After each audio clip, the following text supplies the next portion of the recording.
Now, Count on 2, live and local in the Lowcountry. This is News 2 at 6. The race for governor in South Carolina heats up. Tonight we hear from both candidates hoping to secure the nomination. Plus, a video was surfaced of a woman allegedly assaulting a teenager at this community pool in a Dorchester County neighborhood. I'll tell you what led to the incident and what charges she is facing.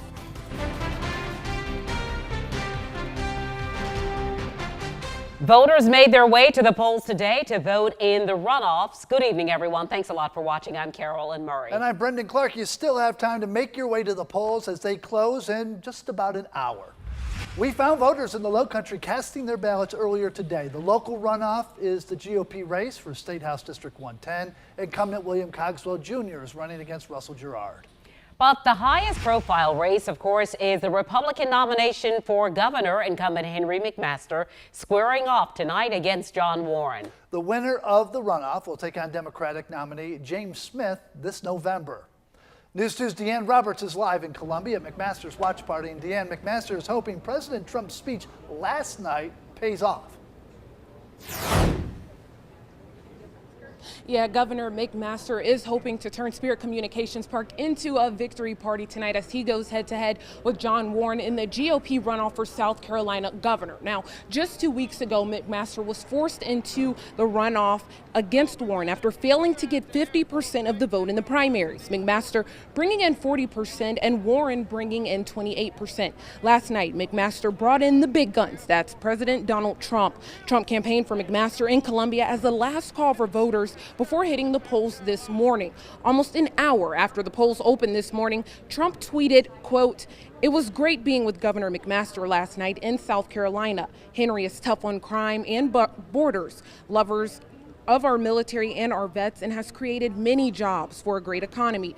Go out and vote for Henry today," end quote. Trump says McMaster has had his back for years, so he's returning the favor. But Henry was there at the beginning. He's a fighter. He's tough. He's strong. And he's a gentleman. He's a gentleman.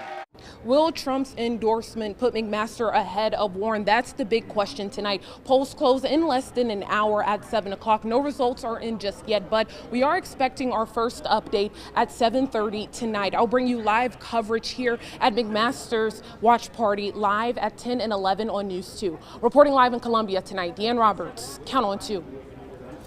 On the other side, candidate John Warren, a businessman and former Marine, also seeking to secure the GOP nomination for governor. We found Warren casting his ballot in Greenville today, surrounded by his family.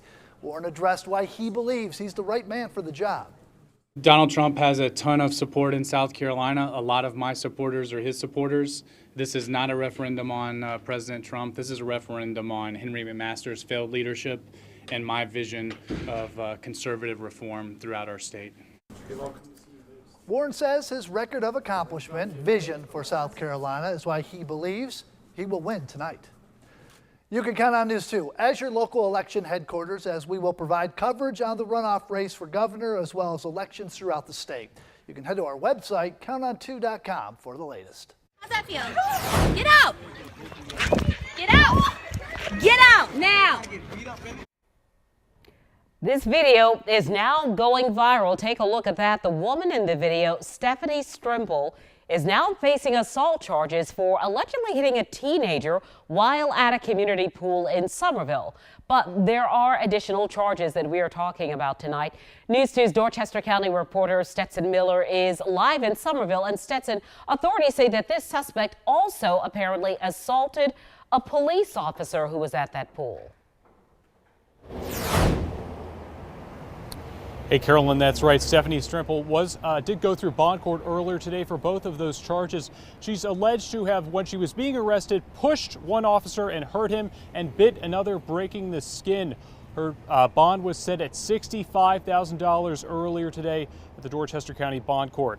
So she's alleged to have assaulted a 15-year-old teenager who was filming that alleged incident at a local pool in the Reminisce subdivision just off West Butternut Road near Somerville.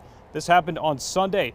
According to an incident report from the Dorchester County Sheriff's Office, Strimple said that the teen didn't belong there, while the family of the teen said he was invited as a guest of the pool by a friend.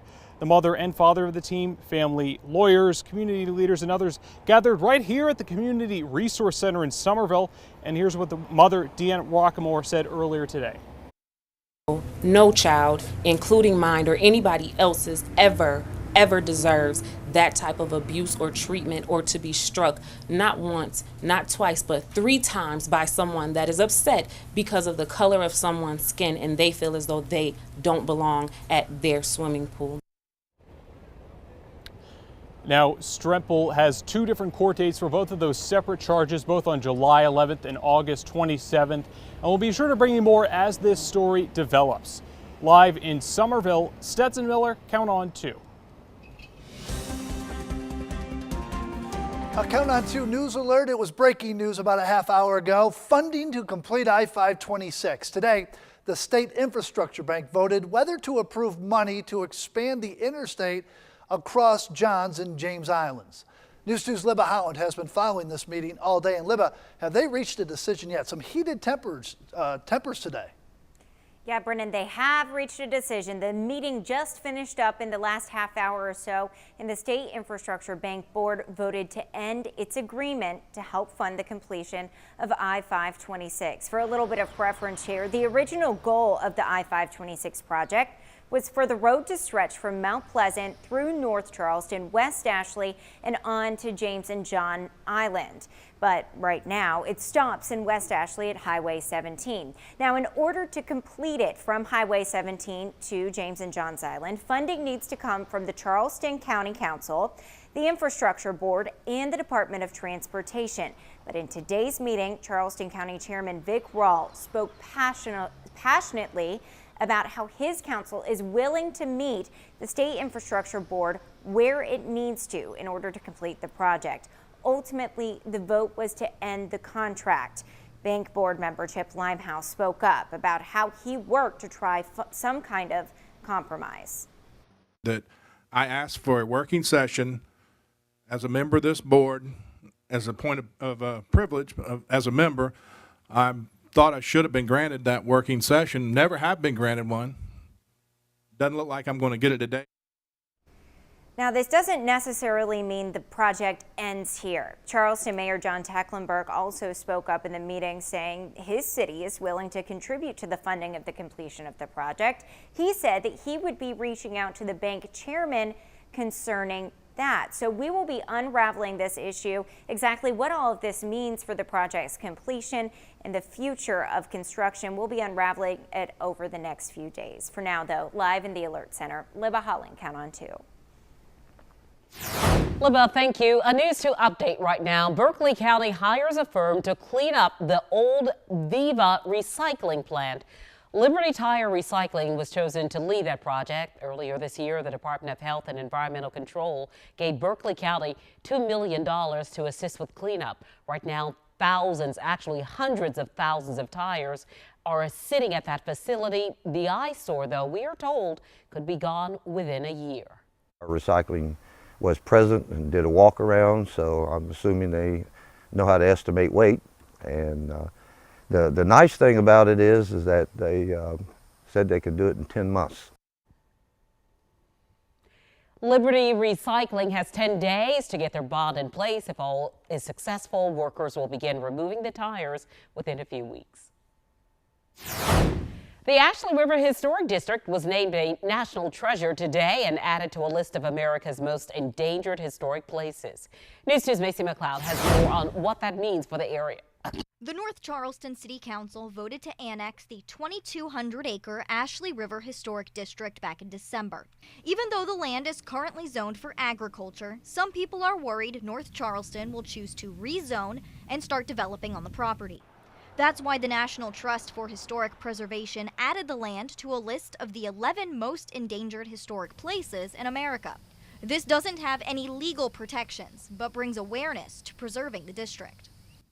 I hope that the nomination to the 11 most list will help emphasize the cultural and historic significance of the district, and that North Charleston will respond to that and not further any plans to develop the region. North Charleston Mayor Keith Summey responded to the news with this statement, quote, "The city of North Charleston is full of beautiful and historic places, but it is fantastic for a portion to be designated as a national treasure. We join the Natural Trust for Historic Preservation in celebrating the cultural and historical aspects of our city," end quote. Macy McLeod, Count on 2. Next on News 2. South Carolina electric and gas customers are footing the bill over that failed nuclear plant project. And tonight's reality check, find out if or when state lawmakers will continue the discussion for you to stop paying for it. And time for our fishing forecast coming up on your Wednesday as we're moving through this work week with a high tide right at 8 o'clock in the morning, low at 2:09 in the afternoon. Light southerly wind, 30% chance of rain, and the lake and harbor temperatures continuing to stay generally in the mid-80s for the most part. Heading to the beach for tomorrow, don't forget the sunscreen, UV index very high. We could see more thunderstorms popping in the PM. Temperatures a little warmer at the beach for tomorrow. You're watching News 2 at 6.